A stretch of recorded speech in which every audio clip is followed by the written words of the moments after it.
주 안에서 사랑하는 나섬의 교우 여러분, 그간 평안하셨습니까? 예, 직접 뵌 지는 꽤 오래됐지만 항상 앞을 지나다니고 있습니다. 그리고 여러분들의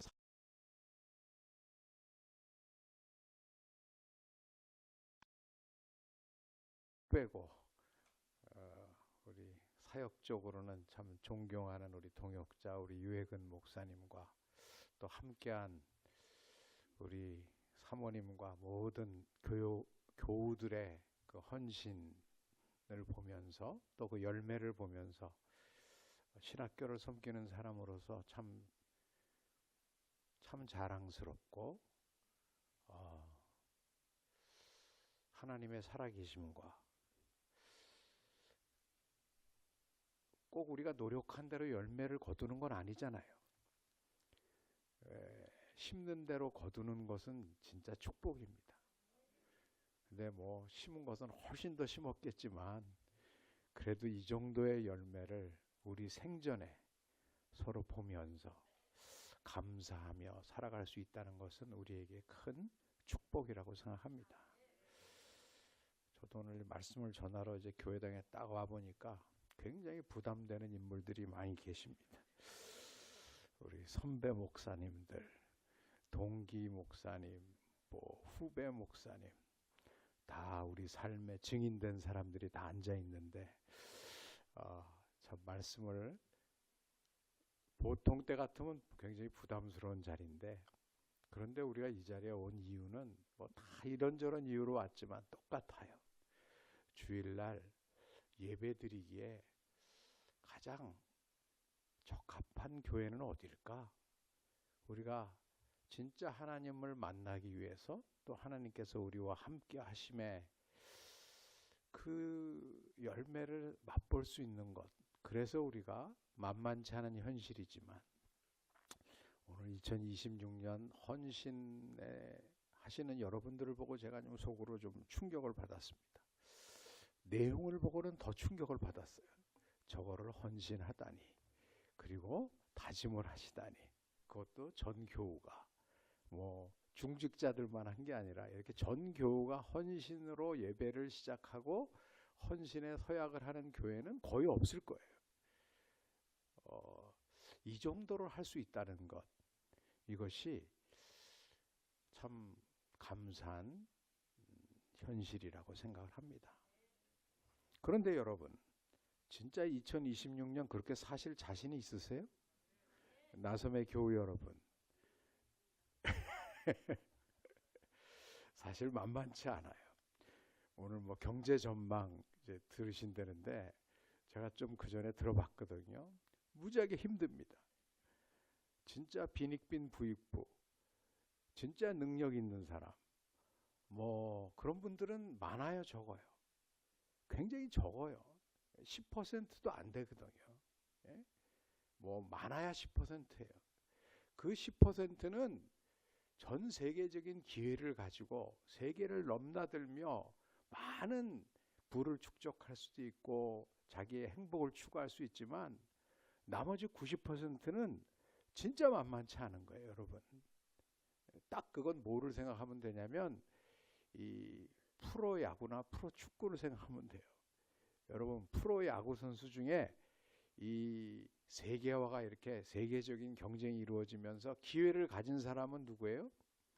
유현진, 손흥민, 이런 사람들은 한국에만 갇혀 있었으면 지금같이 되지 못했을 거예요. 근데 지금 엄청난 명예와 행복과 부를 나름대로 가질 수 있었잖아요. 그걸 우리에게도 기쁨으로 주지만, 그러나 지금 우리나라에서 중학교, 고등학교 때 운동 열심히 했던 친구들 중에, 야구하고 축구하고 했던 친구들 중에 만약에 세상이 이렇게 바뀌지 않았으면 여전히 축구 선수도 하고 뭐 농구도 하고 야구도 했을 선수들이 세계가 이렇게 바뀌어갔기 때문에 지금은 운동을 그렇게 했지만 자기가 하던 걸 못하고 다른 일들 하는 분들이 훨씬 더 많아요. 그러니까 능력이 있는 사람들에게는 엄청나게 좋은 세상, 기회의 세상이 펼쳐지고 있지만 일반적으로 그렇지 않은 사람들에게는 엄청나게 어려운 세상이 펼쳐지고 있는 것도 사실 아니겠습니까? 그건 뭐 예외가 아니에요. 저는 이제 학교에 있는 사람이니까 지금 미국에 있는 대학에 수백 개가 문을 닫았어요. 뭐 때문에? 세상이 바뀌는 것 때문에. 온라인 교육으로 바뀌고 인공지능이 등장하니까 교수들이 할 일이 별로 없어요. 우리가 머리 강의한다 그러면 학생들이 앉아서 딱 쳐보면 훨씬 얘가 똑똑해요. 이 기계가 훨씬 똑똑하게 얘기를 한단 말이에요. 그런데 뭐하러 등록금 내고 저 사람한테 앉아서 듣겠어요. 이런 세상이 펼쳐지고 있습니다. 여러분, 이런 만만치 않은 세상이 펼쳐지고 있어서 우리 젊은이들은 매우 힘들어요. 저희같이 이제 라떼 세대들은 뭐 이만큼 하다가 조금 이런 얘기 하다가 불러주시면 가면 되지만 이제 20대, 30대, 40대들은 앞으로 진짜 급변하는 세상을 살아야 돼요. 그러니까 우리나라 젊은이들이 지금 굉장히 힘들어하는 거예요. 10%에 해당하는 젊은이들은 전 세계적인 기회를 갖고 그야말로 엄청난 부의 축적과 행복을 누릴 기회를 갖고 있지만 나머지 90%, 그 중에도 좀 구분을 할 수 있지만 어쨌든 많은 사람들은 그런 기회를 박탈당하고 있어요. 그냥 누가 뺏은 게 아니라 세상이 이렇게 흘러가는 거예요. 그러니까 지금 젊은이들이 힘들어요. 20대 남자들, 요새 2대남이라는 얘기 들어보셨어요? 2대남. 20대 남자들이 옛날과 다르다는 거예요. 옛날에는 제가 아주 그런 일이 저도 이제 경험을 했어요. 저희 학교에서 생활관이 이렇게 낡아서 생활관을 좀 이렇게 개축을 리모델링을 해줬는데 여학생들은 이제 여학생들이 있는 데가 굉장히 축축했어요. 그래서 그걸 이제 리모델링을 하면서 가보니까 너무너무 미안한 거예요. 여학생들한테. 막 너무 축축해서 뭐 피부병이 옮을 정도다라고 얘기를 들으니까 못할 짓이잖아요. 그거는 교육자로서. 그래서 하여튼 할 수 있는 만큼 잘 했어요. 했는데 그 다음에 남학생 기숙사를 또 리모델링을 해야 되는 거예요. 근데 남학생 기숙사는 더 크고 더 쉽지가 않았어요. 근데 저희가 그때 냉방이 안 들어왔어요. 에어컨이 없는 기숙사니까. 근데 저희 때만 해도 에어컨은 사치품이었어요. 라떼는. 에어컨 하자 그러다가 제가 우리 전임 총장님한테 레이저를 맞았습니다. 어디서 이렇게 쓸데없는 소리 하냐고. 20년 만에 세상이 바뀐 거예요. 필수품이 된 거예요. 그래갖고 이제 에어컨을 설치해 줄래니까 그걸 바꾸려니까 그때 무슨 얘기가 나냐면 에어컨만 아니라 진짜는 난방이 이제 냉난방이 위로는 들어오지만 실제로는 밑에 또 난방이 있어야지 건강에 좋다는 거예요. 그래서 사실은 여학생 기숙사는 그걸 해줬어요. 여학생들은 또 그게 필요하니까 따뜻한 그게 필요해서 그렇게 했는데 남학생들은 그걸 하려니까 일단 예산도 엄청나게 들고 시간도 너무 들어갔고 좀 여러 가지로 어려운 상황인데 저는 맨 처음에 똑같이 해라고 얘기를 했다가 들어보니까 남자들은 좀 차도 위에 냉난방 오니까 그건 그럼 하지 맙시다. 그러고 이제 끝냈어요. 그랬더니 나중에 무슨 소리가 들리냐면 역차별을 한다. 역차별이라는 얘기가 들리는 거예요. 학생들이 남자들을 역차별한다고 불평합니다. 그러는데 그 소리를 딱 듣는 순간 제가 확 올라오는 거예요. 아니 이 친구들이 정신이 없지. 그만큼 해줬으면 일단 감사해야지. 감사가 없고 두 번째 남자들이 얼마나 기득권을 가지고 있는데 한국 사회에서 특별히 남자 목회자들 여러분 실학교 때 성적은 여학생이 좋겠어요? 남학생이 좋겠어요? 그렇게 단언하실 수 있어요? 평균적으로 여학생이 좋습니다. 저희 학교도 3분의 1이 여학생이에요. 성적은 훨씬 좋아요. 웬만한 남학생보다. 그런데 교회 가면 자리가 별로 없어요. 더 올라가면 진짜 담임하기 뭐 부목회하기는 너무너무 힘든 거예요. 그러니까 저는 남자 목사로서 그리고 선생으로서 항상 미안해요. 여자 교육자들을 보면 죄진 것 같아요. 왜? 오라 그래 놓고 제대로 안 해주니까. 그거는 안 되는 거잖아요. 우리가 잘 키웠으면 잘 가게 해줘야 되잖아요. 근데 여기가 안 바뀌니까 하여튼 그래서 저는 항상 그 좀 미안한 마음, 죄책감마저 저한테는 있는데 그래서 밑에 난방을 좀 해줬기로서니 그걸 이 남학생들이 역차별이라 그러니까 처음에는 막 화가 나는 거예요. 그래서 얘기를 야단을 치려고 새벽기도에 딱 섰다가 여기까지 화가 났는데 참았어요. 잘 참은 거예요. 왜냐하면 나중에 보니까 남학생들은 남학생들대로 힘들어요. 저희가 볼 때는 야, 그 말하면 너희는 기득권이야, 너희는 괜찮은 거야 그러지만 실제로 남학생들도 갈 데가 만만치가 않아요. 진로가 분명치가 않아요. 지금 한국의 남학생들이 20대 남자들이 그래요. 원하는 직장을 갈 수 있는 사람이 10%밖에 안 되는 거예요. 쉽게 얘기하면 나머지는 그보다 훨씬 더 열악한 상황에 가야 돼요. 그러면 결혼하기도 힘들고 연애하기도 힘든 거예요. 그런데 옛날에는 내가 갈 수 있었는데 웬만한 소위 스펙을 가진 남자들이 갈 수 있었는데 어느 순간에 딱 보니까 못 가는 거예요. 이제 군대 갔다 왔더니 이미 딴 사람들이 들어갔어. 누가 들어갔어요? 똑똑한 20대 여성들이 그 자리를 많이 들어간 거예요. 그러니까 그때부터 우린 군대 갔다 왔는데 가산점도 안 주고 뭐 대우도 안 해주고 저 여성들은 말이지 군대도 안 갔는데 내 자리 가 있고 하면서 2대 남들이 2대 여들을 미워하는 현상이 생겨났어요. 다 그런 건 아니지만 2대 여들이 볼 때는 여성들은 또 여성들대로의 갑갑함이 있잖아요. 여러모로. 하여튼 그러다 보니까 우리가 볼 땐 사이좋게 잘 지내서 서로 사랑하고 결혼해서 가정을 꾸려서 우리의 다음 세대를 꾸려줘야 될 우리의 다음 세대들이 지금 서로 갈등하고 있는 현실. 이거는 누구만의 문제가 아니에요. 굉장히 구조적이고 세계적인 오늘 이제 오후에 들으실 경제 전망, 세계 경제 전망 이런 모든 것들이 우리의 삶에 영향을 주는 거예요. 그러니까 우리가 교회 안에서 나름대로 열심히 살겠습니다 라고 고백을 해도 교회 밖을 딱 나가는 순간 세상이 우리를 가만 내버려 두지 않는 거예요. 과연 우리가 어떻게 버텨낼 수 있을까? 그럼에도 불구하고 우리가 어떻게 신앙인다운 삶을 세상에 살고 있지만 세상에 속하지 않은 사람답게 살아갈 수 있을까? 여러분, 그 희망이 어디에 있습니까? 우리의 소망의 근거는 어디에 있어요? 그거는 딱 하나예요. 하나님의 사랑.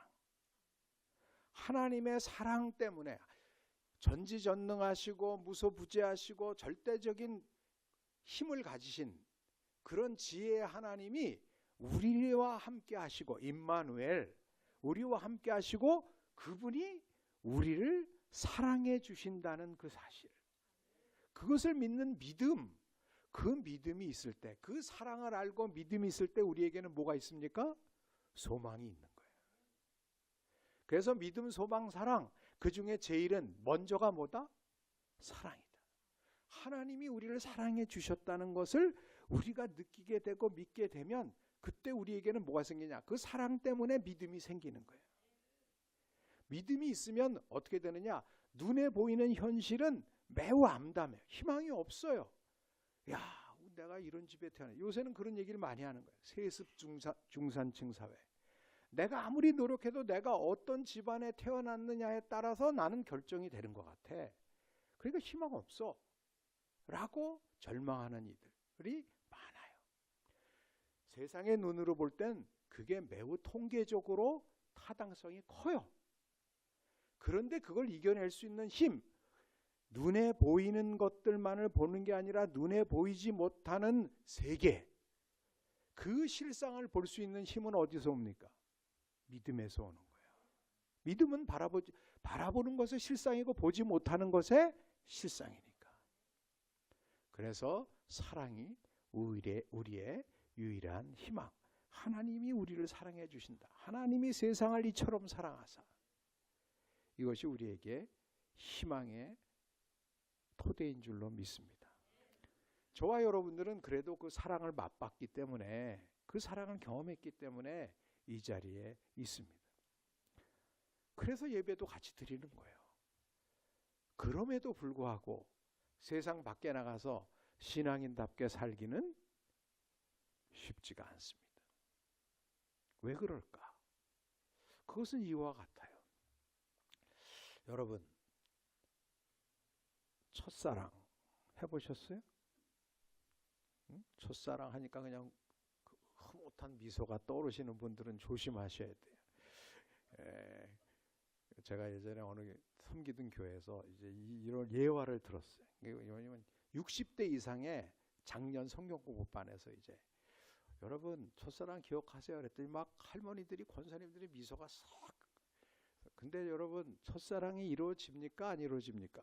그랬더니 막 손을 막 안 이루어집니다 하던 분이 동경 유학파 우리 고등학교 교장을 은퇴하신 이 권사님이라는 분이 막 안 이루어집니다 그러셔요. 그래서 제가 속으로 생각했죠.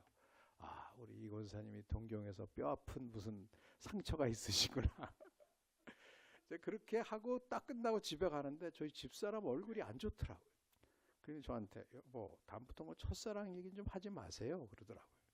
아, 왜요? 그랬더니 딱 끝나고 났는데 제가 섬기던 교회 이제 저는 협동 목사였으니까 그 교회에 제가 13년 협동 목사로 이제 있었는데 협동 목사는 뭐 사실 이렇게 정기적으로 뭘 하는 게 아니니까 잘 몰라요. 그 저는 이제 성역 공부나 설교를 가끔 하니까 알지만 저희 집사람은 잘 몰라요. 근데 어떤 분이 막 저 계단 밑에서 오시더니 저희 집사람을 보고 막 반갑게 오더래요. 아, 임 목사님 사모님이시죠? 그러더니 예. 그랬더니 씩 웃더니 목사님 첫사랑 아니시라면서요? 딱 그러더라고요. 근데 제가 그런 얘기를 한 적이 없어요. 그냥 그 권사님이 제가 첫사랑이 잘 이루어집니까? 그랬더니 안 이루어져요. 본인들이 그래놓고 이 교인들 중에는 특별한 은사를 가지신 분들이 있어요. 이렇게 딱 하면은 말씀을 자기가 받는 게 아니라 반사, 항상 얘기를 들으면 반사. 아, 이거 저 집사가 들어야 되는데, 아, 저 권사가 들어야 되는데, 심지어 설교자한테도 반사를 갖고서는 아, 저 양반이 저 얘기하는 거 보니까 첫사랑이 안 이루어졌구나. 하여튼 통계적으로 보면 정확히 안 나와 있지만 첫사랑은 그러니까 우리가 자기로 얘기하는 게 아니라 통계적으로 남들이 얘기할 때 첫사랑은 잘 이루어진대요, 안 이루어진대요? 안 이루어질 확률이 커요. 왜요? 사실 지나보면 첫사랑이 안 이루어진 게 축복일 수 있는 거예요, 여러분. 제가 첫사랑 때 결혼한 분들 좀 만나보니까 안 이루어진다는 건 아니에요. 근데 이루어진 사람들은 굉장히 그 결혼 생활이 다이내믹하시더라고요. 한마디로 말해서 무지하게 툭탁 된다는 거예요. 왜? 눈꺼풀이 씌운 상태에서 만났으니까 다 좋았는데 나중에 이게 이렇게 스크린이 거치다 보니까 보이기 시작하는 거예요. 그러니까 그때부터의 과정이 있는 거예요. 여러분, 어찌 보면 하나님과 나와의 신앙생활도 그럴 수 있어요. 저와 여러분이 이 정도 있고 신앙생활 시작했다는 건 하나님의 사랑을 받았기 때문이고 느꼈기 때문이고 나도 나름대로 하나님을 사랑한다는 마음이 있었기 때문에 교회 생활을 함께 시작했어요. 신앙생활을 시작했어요. 그런데 막상 그 사랑을 가지고 세상에 나가서 그 사랑대로 살아가기는 쉽지가 않아요. 심지어 교회 안에서도 내가 사랑을 받았기 때문에 내가 헌신을 하겠다. 그래서 뭐 봉사도 하고 주차 봉사도 하고 뭐 나름대로 주방 봉사도 하고 해보면 봉사를 처음 시작할 때 마음과 좀 더 하면서는 만만치가 않아져요. 오늘도 제가 주차 봉사하는 집사님들 이렇게 보면서 그렇겠다. 왜냐하면 저는 딱 들어올 때부터 어디 세우겠다고 작정한 바가 있거든요. 제가 이 교회 오면 여기 세운다는 게 관성이 돼 있어요. 그러니까 저는 들어오자마자 뭐 집사님들의 안내와 아랑곳 하지 않고 이미 차를 돌리고 있었어요. 그랬더니 그분은 저를 분명히 저쪽으로 안내하고 싶었을 거란 말이죠. 근데 제가 작정하고 이쪽으로 이미 틀었으니까 그래도 굉장히 유연하게 거기 한 자리 있는데 주차하기 힘들 텐데 그러시더라고요. 근데 우리가 봉사를 한다 그래도 하는 대로 되질 않아요. 사람들이 말 안 들어요. 이 예배위원들도 앞에부터 앉으라 그러지만 앞에 안 앉잖아요. 그러니까 일하다 보면 열이 나기 시작해요. 때로는. 그래서 때로는 봉사하다 보면 헌신한다는 사람들끼리 부딪혀요. 그래서 교회 오면 자꾸 열이 나고 때로는 소리도 커질 수도 있고 그러다가 갈등이 생기는 경우도 있어요. 그거 왜 그럴까? 다 나름대로 좋은 일 하겠다고 나름대로 하나님 섬기겠다고 왔는데 왜 그럴까? 제가 볼 땐 이유는 이런 거예요. 저 자신을 비유해 보니까 이 전기 같은 게 요새는 다 좋은 거지만 LED 다 좋은 거지만 옛날에는 여러분 막 그 겨울에 전열기 이렇게 쓰면 어때요? 갑자기 전등이 막 웅 소리 내죠. 웅 소리 내다 어떻게 돼요? 더 하면 퍽 하고 나간다고요. 이게 뭐예요? 번아웃 하는 거예요. 웅 소리 내는 게 뭐냐면 딸린다는 거예요. 지금 내 힘이 전력이 딸려요. 에너지가 딸리는 거예요. 신앙생활하면서 내가 왜 불평이 나오나? 왜 열이 받나? 왜 자꾸 찬양과 감사 말고는 불평과 불만이 나올까? 이거 뭐냐면 받은 바 은혜보다 하나님의 사랑을 체험한 것보다 내가 쏟아내는 게 많은 거예요. 에너지가. 그러니까 딸리니까 소리가 나기 시작하는 거예요. 그러다 더 딸리면 어떻게 돼요? 퍽 하고 나가는 거예요. 그러면 그 대안은 어떻게 해야 되겠습니까? 1번 즉시 봉사를 중단하고 교회 생활을 중단한다. 그건 극약 처방이에요.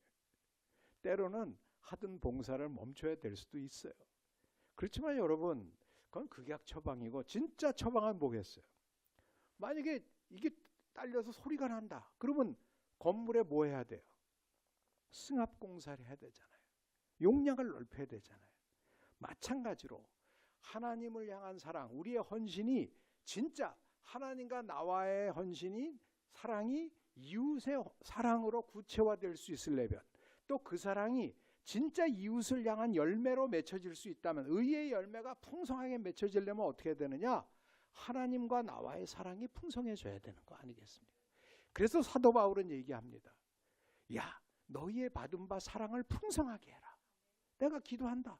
너희의 받은 바 사랑을 풍성하게 하라. 풍성하게 하는 것은 뭐냐? 지식과 총명이 있어야 된다는 거예요. 사랑은 감정만이 아니에요. 하나님 사랑합니다. 그냥 감정, 한순간에 이런 뜨거움 이것만이 아니라 사랑이 풍성해지려면 어떻게 해야 되느냐? 지식이 필요하다는 거예요. 그 지식은 뭐겠습니까? 무엇보다 첫 번째 지식은 하나님의 말씀, 하나님의 마음을 아는 지식이죠. 내가 부모님을 제대로 사랑하려면 부모님의 마음을 알아야지, 아버지의 마음을 알아야지. 아버지 제가 충성할게요 하면서 자기 마음대로 하는 사람들 요새 얼마나 많아요. 종교의 이름으로 오히려 그리스도의 이름에 영광에 먹칠하는 사람들. 사실은 우리도 그렇게 될 수가 있어요. 하나님을 사랑한다면서 그냥 내 마음대로 하는 거예요. 아버지의 뜻을 모르니까. 그래서 우리 헌신하려고 하는 사람들, 우리 교회는 항상 말씀을 중심으로 모여야 하는 줄로 믿습니다. 또한 이 지식은 말씀에 대한 지식만이 아니라 세상에 대한 지식도 있어야 되는 거예요. 세상에 대한 지식이란 뭐냐? 하나님이 만드신 창조세계 그리고 그 안에 있는 사람들, 이웃을 사랑하려면 그 이웃들이 뭘 원하는지를 알아야 될 거 아니에요. 그들의 진정한 필요가 뭔지를 알아야 될 거 아니에요. 그걸 영적으로도 해석할 수 있지만 사회적으로도 해석할 수 있는 능력이 있어야 되지 않겠어요? 그래서 우리가 2부 순서 인문학 강의 이런 거 하는 이유, 이 교회가 참 하나님의 나라에 걸맞는 제대로 된 교육을 하고 있구나, 제대로 된 방향성이 있구나 하는 걸 우리는 이렇게 알 수 있는 거 아니겠어요? 지식이 있어야 합니다. 그와 함께 하나님의 사랑이 풍성하게 하려면 뭐가 있어야 된대요? 총명이 있어야 된대요. 총명은 뭐냐?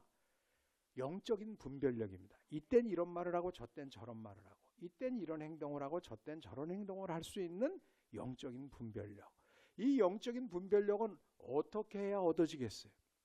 이것은 공부 많이 한다고 되는 게 아니에요. 여러분, 공부만 많이 하면요, 지식만 많이 쌓으면 한마디로 재수 없는 사람이 되기가 쉬워요. 예? 이 학자들도 공부만 많이 한 사람은 옛날에 공부 안 했을 때가 더 괜찮았는데, 저 사람 참 인간도 괜찮았는데 박사학위 받고 오더니 사람이 좀 이상해 라는 말을 들을 수 있는 거예요. 저도 마찬가지. 교수로서 막 제가 공부 열심히 하고 막 해서 야 이건 좀 가르쳐야 되겠다.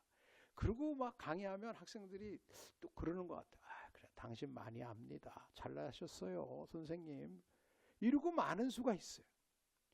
분별력이 있어야 돼. 영적인 분별력. 이 영적인 분별력은 공부만 한다고 되는 게 아니라 지혜의 근본이신 하나님 아버지 앞에 무릎 꿇는 기도의 시간과 비례하는 줄로 믿습니다. 아버지 앞에 기도를 하고 아버지 앞에 엎드려서 아버지의 지혜를 받아야, 영적인 분별력을 받아야 우리에게 주신 지식을 풍성한 사랑으로 만들어서 지극히 선한 것을 분별하고 진실하여 허물 없이 이룰 수 있어서, 그래서 예수 그리스도를 모르는 사람들도 우리의 삶에서 맺혀지는 열매, 우리 나섬교에서 맺혀지는 열매를 보고 하나님께 영광과 찬송을 돌리는 역사가 이루어지는 줄로 믿습니다. 사랑하는 나섬의 교우 여러분, 하나님께서 2026년 만만치 않은, 진짜 만만치 않은 세계 전문가들을 만나보면 외교 전문가들은 어찌할 바를 모르더라고요. 지금까지는 우리나라는 그냥 미국이 민주주의의 그래도 모델이고, 그래도 우리는 미국과 잘 협조하면 되고, 뭐 이런 생각을 하셨던 분들도 요새 막 그 대통령께서 하시는 걸 보고, 그 나라의 대통령이 하시는 걸 보고, 야 이거 어떻게 해야 되는 거야? 갈 바를 알지 못해요. 거기에 경제도 같이 맞물려 돌아가는 거예요. 진짜 북극성과 같은 게 없는 거예요. 이 험난한 시대에 모두 예측할 수 없는, 그래서 VUCA 시대라 그러잖아요. VUCA, volatile, 매우 격동하고 uncertain, 매우 불확실하고, 그래서 ambiguous한, 그래서 매우 복잡한 이 시대에 우리가 버텨낼 수 있는, 신앙인다운 신앙인으로서 열매 맺는 삶을 살 수 있는 비결, 그것은 오로지 하나님 아버지, 우리의 모든 허물에도 불구하고 우리를 그럼에도 불구하고 이처럼 사랑해 주신, 십자가의 예수 그리스도를 달려 돌아가시게 하시기까지 우리를 사랑해 주신 그 하나님 아버지의 사랑, 그 십자가의 예수님을 굳게 붙잡고 그 사랑을 말씀과 기도로, 공부와 말씀과 기도로 풍성하게 해서 의의 열매 많이 맺어드리는 저와 여러분 되기를 간절히 원합니다.